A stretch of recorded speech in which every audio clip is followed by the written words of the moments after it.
저는요, 신대원을 다닐 때 기숙사에서 생활을 했습니다. 학교가 천안이기 때문에 기숙사 생활을 하는 것을 원칙으로 했었어요. 그리고 또 이제 천안 근처에서 또 학교를 다니는 몇몇 전도사님 계셨습니다. 그분들에게는 어, 기숙사 생활을 하지 않지만 새벽 기도가 필참이었어요. 5시가 되어지면 새벽 기도를 해야 됐었습니다. 그래서 기숙사 생활 관장을 담당하는 교수님은요, 보직이 이제 생활 관장 되어지는 교수님들의 최대 고민은 어떻게 하면 이 신대원생들을 깨워서 새벽 기도에 잘 참석시킬까, 이게 최대의 고민거리이기도 했었습니다. 제가 학교를 다닐 때 지금 은퇴하신 박영돈 교수님이라고 하는 교수님이요, 생활 관장을 맡으셨어요.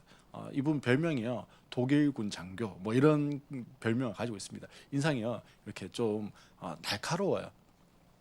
근데 새벽 기상 시간이 이제 되어졌어요. 그리고 첫 생활 관장이 되셨잖아요. 멘트를 하셨어요. 어떻게 멘트를 하셨냐면 아주 우렁찬 목소리로 이렇게 멘트를 하셨습니다. 자, 자리에서 벌떡 일어납시다. 이렇게 이제 멘트를 하셨어요. 예, 그 소리, 벌떡이라는 소리에 깜짝 놀래가지고 자리에서 일어났던 기억이 납니다. 신학생들이 신학교를 다니고 있지만요, 새벽기도 가는 게 쉽지만은 않습니다. 왜냐하면 해야 되는 과제도 있고 뭐 밀린 숙제 뭐 이런 것들, 또 사역 준비도 해야 되고 하다 보니까요, 뭐 12시 1시에 자게 되는데 또 4시 반 일어나서 5시 이제 새벽기도 가는 게 그렇게 쉽지만은 않아요. 그래서 푸념을 하죠. 야, 도대체 새벽기도 누가 만들어가지고 이렇게 우리를 고생시키냐, 뭐 이렇게 투덜투덜합니다. 물론 새벽기도 누가 만든지 압니다. 1907년에 평양 대부 운동의 도화선이 되었던 길선주 목사님이요, 새벽기도를 제일 처음에 시작하셨어요. 또 왜 새벽기도가 됐는지도 알고 있어요. 배웠으니까요. 새벽기도 왜 새벽기도가 됐냐면요, 길선주 목사님이 원래는 불교 신자도 아니고요, 도교 신자였어요. 예, 도교는요 새벽 2시 3시 일어나 가지고 절을 하면서 또 이 정진 기도를 한대요. 그러니까 이분에게 늘 하던 뭐가 있습니까? 새벽엔 당연히 일어나서 기도하고 돌을 닦아야 되는 시간이에요. 그래서 예수 믿어도 그 생활 패턴 안 바뀌었으니까 이제 그거를 조금 더 뒤에 한 4시쯤 일어나 가지고 같이 우리 기도하자 하는 새벽 기도로 바뀌었을 뿐입니다. 그걸 몰라서 도대체 새벽기도 누가 만들었냐 이렇게 이야기하는 것은 아닙니다. 피곤하고 힘들어서 하는 말이죠.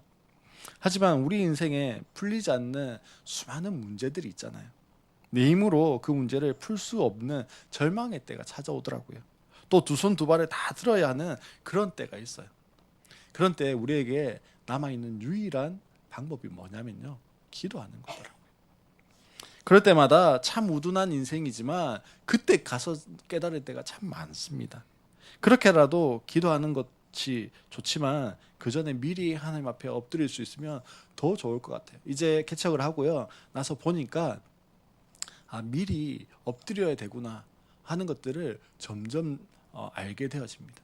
뿐만 아니라 이 기도의 자리에서 내가 필요한 것, 내가 절박한 것, 그것 놓고 기도하는 것뿐 아니라 하나님하고 이야기하고 하나님께서 알려주시는 것들을 내가 듣는 그 시간도 참 좋은 거구나, 감사한 거구나, 그리고 너무 필요한 거구나, 그것들을 느끼게 되어집니다.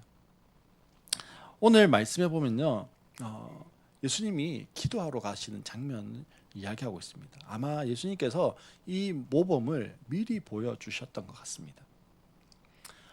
제자들 몇 명과 함께 기도하러 간 이야기가 오늘 내용이에요.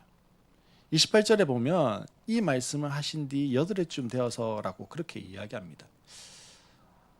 그러면 이 8해쯤 되었으니까 8해 전에 어떤 일이 있었는지 사실 알 필요가 있습니다. 8일 전에 예수님이 제자들과 무슨 말씀을 하신 뒤에 지금 기도하러 산에 올라가셨냐라는 거예요. 예수님과 제자들이요, 앞부분에 보면 가이사랴 빌립보라고 하는 지역에 가셨습니다.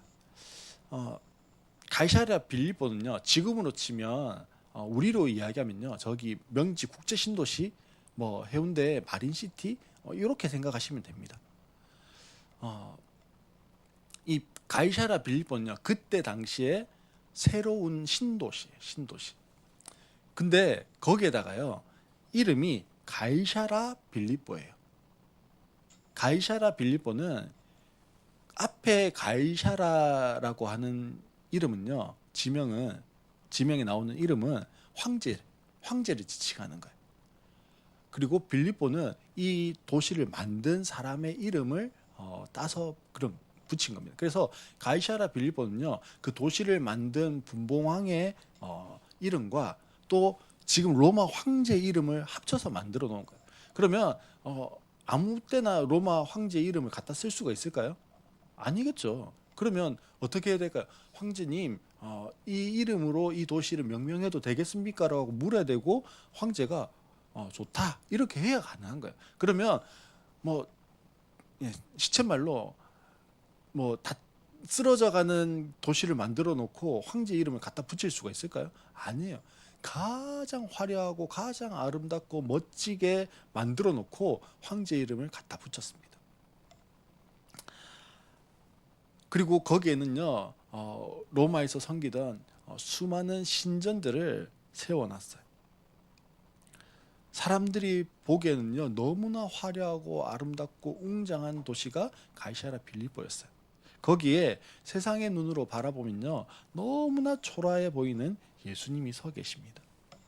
그때 예수님이 제자들을 향해서 물으셨습니다. 너희는 나를 누구라고 하느냐? 지금 예수님이 계시는 그곳은 대제국 로마의 황제의 이름으로 명명되어져 있는 그곳입니다. 그러면서 전직 목수였던 예수님, 이 비교 대상이 되지 않는 그들 가운데서 지금 너희는 나를 누구라고 하느냐라고 물으셨고, 그때 베드로가요, 비교 대상이 안 되는데 이렇게 이야기합니다. 하나님의 그리스도십니다. 마태복음에 보면 주는 그리스도시요 살아계신 하나님의 아들이십니다라고 그렇게 고백했어요. 무슨 말입니까? 하나님은 그리스도십니다. 이 말은요, 풀면 예수님은 메시아세요. 예수님은 우리의 구원자세요. 우리의 구원자는 누구라고 생각하는 시대예요? 황제, 가이사라라고 생각하는 그 시대. 예수님이 구원자시고 예수님이 메시아세요. 그렇게 이야기했어요. 베드로의 고백을 들으신 예수님은요, 십자가 고난이 이제 가까웠다고 예고하십니다. 28절에 8해쯤 되어서는요, 이 베드로의 신앙 고백을 들으시고 난 지 8일째 되었을 때라고 하는 의미를 가지고 있어요. 그 8일째 되었을 때 예수님이 하신 것이요, 제자들 몇 명을 데리고 기도하러 가신 거였어요. 예수님에게는 12제자가 있습니다. 그 중에 오늘 말씀해 보면요, 3명의 제자만 데리고 기도하러 가셨어요. 이 3명의 제자가요, 뭐 똑똑했는지 뭘 잘했는지 뭐 그것은 모릅니다. 아무튼 예수님이 베드로와 야고보와 요한이라고 하는 이 3사람만 데리고 가셨어요. 그러면 이 3사람의 입장에서는요, 예수님이 이들에게 주신 뭘까요? 은혜고 특권입니다. 무슨 특권이죠? 예수님과 함께 시간을 보낼 수 있는 특권이겠죠. 그러면서 29절로 30절에 보면 예수께서 기도하고 계시는데 그 얼굴 모습이 변하고 그 옷이 눈부시게 휘어지고 빛이 났다. 그런데 갑자기 2사람이 나타나 예수와 더불어 말을 하고 있었다. 그들은 모세와 엘리야였다. 이렇게 말씀하고 있습니다. 소위 이 이야기가요, 이 본문이 무슨 사건이라고 그러냐면 변화산 사건 뭐 이렇게 부릅니다. 즉 하나님의 임재를 경험했다, 뭐 이런 말이겠죠. 모세가 온 이스라엘을 대표해서 시내산에서 하나님의 영광을 보았습니다. 그러자 모세의 얼굴이요, 그 영광의 강체 때문에 백성들에게 보일 수 없을 정도로 그렇게 강렬했습니다. 이런 경험은요, 일평생에 한 번도 경험하기 힘든 일입니다. 그런데 제자들이요, 지금 그 경험을 한 거예요. 하나님의 임재를 지금 경험한 거예요. 그때 오는 전율이 어떨까요? 제자들이 이걸 뭐라고 표현을 할 수 있을까요? 아마 미치고 팔짝 뛰었을 그럴 만한 그 전율이 흐르지 않았을까요? 아니 마치 천상계를 지금 거닐고 있는 그런 마음이 들지 않았을까요? 야, 이런 그 영광과 그 기쁨과 즐거움이 영원히 지속되어졌으면 너무 좋겠다. 그런 생각을 하지 않았을까요? 그래서 베드로가 이야기합니다. 33절에 보면 선생님 우리가 여기에 지내는 것이 너무 좋겠습니다. 우리가 초막셋을 지어서 하나는 선생님을, 하나는 모세를, 하나는 엘리야를 모시겠습니다. 이렇게 이야기해요. 너무 좋으니까요. 이대로 계속하면 좋겠어요. 운동 선수들이요 저마다의 루틴을 가지고 있어요. 제가 야구를 좋아하는데요. 야구 선수 인터뷰를 보니까 이런 이야기가 있었습니다. 자기가 그날 이제 홈런을 쳤잖아요. 그러면 그날 입었던 팬티를요, 안 벗는데요. 예. 그리고 그 다음날 아침이 되잖아요. 그러면 어제 자기가 홈런 친 날 뭘 아침에 먹었는지를 생각하고 똑같이 그걸 먹어요. 그리고 뭐 할까요? 내가 어제 경기장까지 갔던 똑같은 길로 만약에 신호등이 있으면 신호등에 섰다가 신호등을 그냥 건넜으면 건너가는 그까지 똑같이 한대요. 그러면서 자기 기억 속의 모든 것을 최대한 어제와 똑같이 하려고 한답니다. 왜 그러냐면요. 오늘도 그렇게 하면 홈런을 칠 수 있을까 싶어서요. 지금 오늘을 살고 있지만요. 이 선수는 언제를 살고 있는 거예요?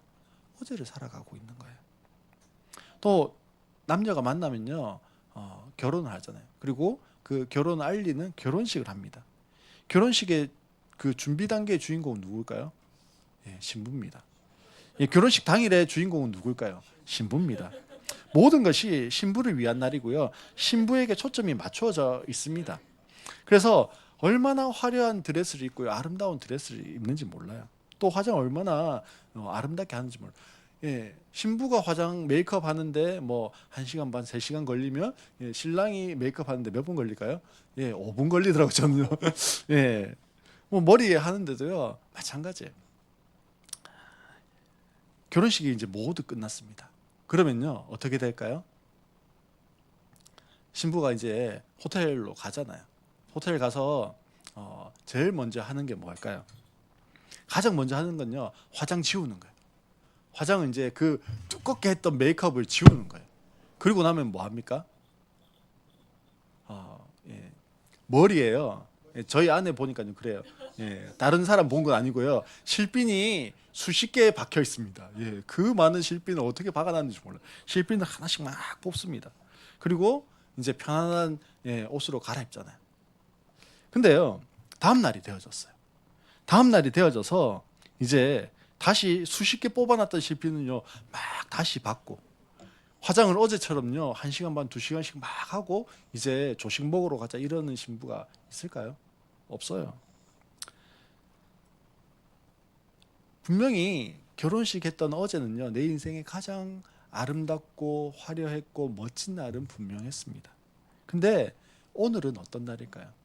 오늘은요 나의 평범한 일상, 그 어제와 같이 화려하지 않은 일상으로 다시금 돌아와야 하는 거예요.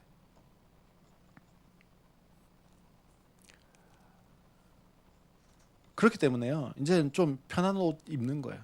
그리고 너무 과하지 않은 화장을 합니다. 그리고 머리 손질도 가볍게 하는 거예요. 아무리 결혼식이 너무 좋아도요. 매일 결혼식 하는 삶을 살아갈 수는 없는 거예요. 결혼식을 하고는 그 이후에는 우리의 일상의 삶이 있는 겁니다. 이제는 그 일상의 삶 속에서 행복을 찾는 거고요. 함께 만들어가는 거고 발견해 나가는 거예요. 그게 결혼 생활이고 그게 삶이에요. 마찬가지로 제자들이 아무리 천상계와 같은 하나님의 임재와 하나님의 영광을 일평생 한 번 누릴 것 같은 그 영광을 보았다 할지라도요. 그 다음에 뭐가 있는 거예요? 다시 내려가야 하는 우리의 일상이 있는 겁니다. 우리에게 주어진 사역이 있고요. 우리에게 맡겨진 사람들이 있기 때문에 그래요. 대부분의 사찰, 절은 어디 있을까요? 산에 있습니다. 뭐 요즘은 조금 달라졌긴 합니다만 대부분 절들이요 산에 있어요. 왜요? 번뇌가 없고 잡념이 없는 곳에서 스스로 수양하고 정진해서 해탈의 경지에 가려고 하기 때문에 뭐가 없어야 돼요? 시끄러운 소리들이 없어야 돼요. 많은 사람들이 없어야 돼요. 그러니까 조용한 곳으로 그래서 산 대부분 그 절은 대부분 산 꼭대기 있잖아요. 암자 같은 것은요. 근데 한번 생각해 보세요. 교회는 어디 있어요? 교회는요 처음부터요 산에 안 있었어요. 물론 그 핍박을 받아서 카타콤이라고 하는 지하 동굴에 숨어 있긴 했지만 교회는요 처음부터 사람들 안에 있었습니다. 우리의 일상 안에 들어와 있었어요. 우리는요 아무도 없는 그곳에서 하나님의 임재와 하나님의 영광에 스스로 도취되어서 살아가는 것이 아니에요. 세상 속에서 일상 속에서 살아가야 하는 겁니다. 하나님의 임재와 영광을 경험하는 삶은요 엄청 짜릿하고 좋습니다. 그래서 내가 살아있다, 내가 사명이 있다, 이거 느끼게 하는 그런 생동감을 만들어주는 거 분명합니다. 그러니 그 경험을 계속해서 가지고 싶은 거예요. 어떻게 하면 그 경험을 계속 유지할 수 있을까 고민합니다. 그래서 방언을 받으면 하나님을 경험하는 짜릿함을 계속 유지하지 않을까 생각할 때도 있어요. 또 성경 지식을 더 많이 채우면 되지 않을까 그렇게 생각하기도 합니다. 기도 시간을 더 많이 늘리면 되지 않을까 그렇게 생각하기도 합니다. 봉사를 좀 더 많이 하면 되지 않을까 그렇게 생각하기도 합니다. 아니 하나님도 물질을 좋아하시겠지. 헌금을 많이 하면 그 하나님의 그 영광과 그 임재를 느낄 수 있지 않을까 그렇게 생각할 수도 있어요. 그러다 보면요 가끔은 하나님을 경험하는 그 짜릿함을 다시 느낄 수도 있습니다. 그 가운데서. 그러면 사람들이 어떨까요? 방언은 내가 1시간 하다가 2시간 하니까 하나님 임재가 느꼈어. 방언만이 하나님의 임재를 느끼는 거야. 이렇게 그쪽으로 쭉 갈 수도 있어요. 어떤 사람은요 성경 지식을 계속 채워가다가 그 가운데 깨닫게 하시는 하나님을 느낄 수 있습니다. 그러니 다른 거 아무것도 소용없어. 오직 성경 말씀을 아는 것만이 하나님을 더 깊이 느끼고 체험하는 거야. 뭐 이러면서요 성경만이 답이야. 기도 필요 없어. 뭐 방언도 필요 없고 봉사도 필요 없고 뭐 이렇게 하는 사람들이 있습니다. 그것만 맞다고 고집해지는 고집쟁이가 되어집니다. 그것은요 마치 홈런 친 선수가 내일도 이렇게 하면 홈런 칠 수 있다라고 하는 것과 같고요. 결혼식 한 신부가 내일도 결혼식처럼 해야 하는 것과 같은 거예요. 사랑하는 성도 여러분, 매일 결혼식일 수는 없습니다. 매일 수련회일 수도 없어요. 매일 부흥회일 수도 없어요. 그때의 기억, 그때 받은 은혜, 그때 능력으로 내일의 나의 일상을 살아내는 거예요. 물론 또 오늘의 은혜를 또 받아야 되는 거예요. 잠시 잠깐이 아닌 계속해서 지속되는 나의 일상을 살아내는 겁니다. 그림을 하나 보겠습니다. 르네상스 시대에 3대 천재 화가라고 하는 화가가 있습니다. 다빈치, 미켈란젤로 그리고 이 그림에 나오는 라파엘로입니다. 이 그림은요 라파엘로가 마지막에 유작으로 남긴 작품입니다. 완성을 한 80%밖에 못했어요. 그래서 그 죽고 나서 제자인 로마오라고 하는 제자가요 나머지 한 20% 정도를 마무리한 작품입니다. 이게 오늘 우리가 읽었던 그 본문을 바탕으로 해서 기록한 그림입니다. 라파엘로는 변화사 사건에 대해서요 빛과 어둠이라고 하는 구도를 잡았습니다. 대조를 했어요. 그리고 사람들의 시선을 가지고 이야기하려고 했습니다. 그리고 정반대 두 개의 사건을 한 그림 안에 담아 놓았어요. 그림의 윗부분에서는요 예수님과 모세와 엘리야가 하나님의 영광 중에 계시고요. 베드로와 야고보와 요한은 그 영광스러운 임재 안에 있으면서도 잠자고 있는 모습을 보여주고 있습니다. 하지만 그림의 아랫부분을 보면요. 예수님의 제자들이 귀신 들린 아이를 치료하지 못하고 귀신을 쫓아내지 못해서 전전긍긍하고 있는 모습이에요. 같은 9장의 첫 부분에 우리가 살펴본 것처럼 귀신을 쫓아내고 병을 고치고 난 다음에 제자들이 어떻게 했습니까? 어깨가 으쓱해가지고 예수님께 이야기하잖아요. 그게 지난 시간에 우리가 들었던 설교 내용 중에 있었던 겁니다. 근데 지금은요, 못하고 있어요. 아무리 귀신 쫓아내려고 해도요, 귀신이 안 나가요. 병을 고치려고 하는데 병이 안 고쳐집니다. 이게 우리의 인생이고요, 삶인 것 같습니다. 누가 그림의 윗부분처럼 하나님의 영광과 임재 안에 있는 그 짜릿함을 원하지 않는 사람이 있겠습니까? 모든 사람이요, 그 하나님의 영광과 임재 안에 있는 그 짜릿함을 원합니다. 나의 매일이 결혼식이기를 원하는 신부와 같은 마음일 수 있습니다. 하지만 우리는 알고 있습니다. 매일이 결혼식일 수는 없어요. 결혼식이 끝나면 나의 일상이 돌아와야 합니다. 그 일상은 다소 평범해요. 그 일상은 다소 무료하기도 하고요. 그 일상은 다소 반복적일 수도 있습니다. 나에게 짜릿한 무언가를 선사하는 그런 일상이 아닐 수 있다라는 거예요. 오늘 내가 드리는 예배가요, 나의 기도가, 나의 찬양이 선포되어지는 말씀이 나에게 강렬하고 짜릿함을 줄 수도 있지만 그렇게 들려지지 않을 때가 훨씬 더 많잖아요. 오늘 내가 성경책을 한 장 읽었어요. 내 삶에 어떤 변화가 일어나고 어떤 짜릿함이 느껴지던가요? 어떤 하나님을 경험하게 되던가요? 없을 수도 있습니다. 내가 오늘 10분을 기도했어요. 30분을 기도했어요. 1시간을 기도했어요. 그렇게 일주일이 지났어요. 근데 내 삶에 아무런 느낌이 없고 변화가 없고 삶에 무언가 해답이 찾아지지 않는 것처럼 느껴질 수 있다고요. 우리는 여전히 그냥 그 자리에 있는 것 같아요. 하지만 주님은 우리 속에서요, 일하고 계십니다. 내가 오늘 성경 한 장을 읽고 이게 무슨 말이지 아무 느낌 없이 닫았던 그 성경 한 장을 통해서 주님은요, 오늘 내 내면에 일하고 계셨고요. 내가 10분을 기도하고 30분을 기도했는데 아무런 내 삶에 변화가 없는 것 같았던 그 시간들 가운데서요, 주님은 여전히 역사하고 계셨다고요.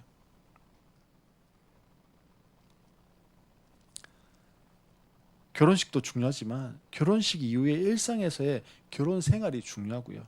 수련회도 중요하고 부흥회도 중요하지만요, 수련회 이후에, 부흥회 이후에 일상에서 나의 결단의 삶이 더 중요한 거예요.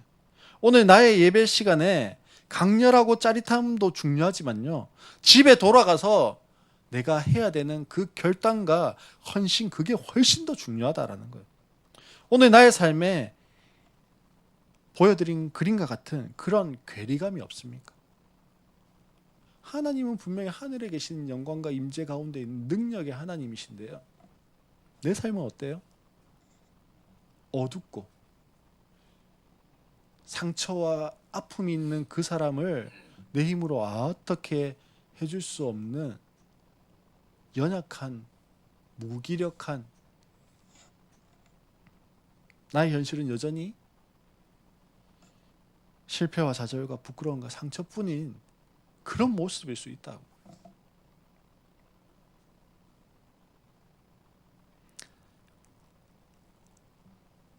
하지만요, 이 라파엘로가 이야기하려고 하는 게요, 뭐냐면 그 그림 가운데서 이야기하려고 하는 게요, 예수님에게서부터 그 빛이요 아래로 향하고 있어요.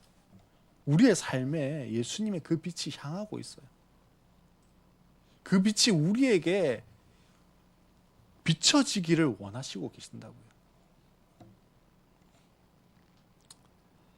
오늘 다시 한번 결단하고 헌신합시다. 나의 현실의 삶 가운데 주님으로 채워갈 수 있기를 좀 헌신하고 결단했으면 좋겠어요.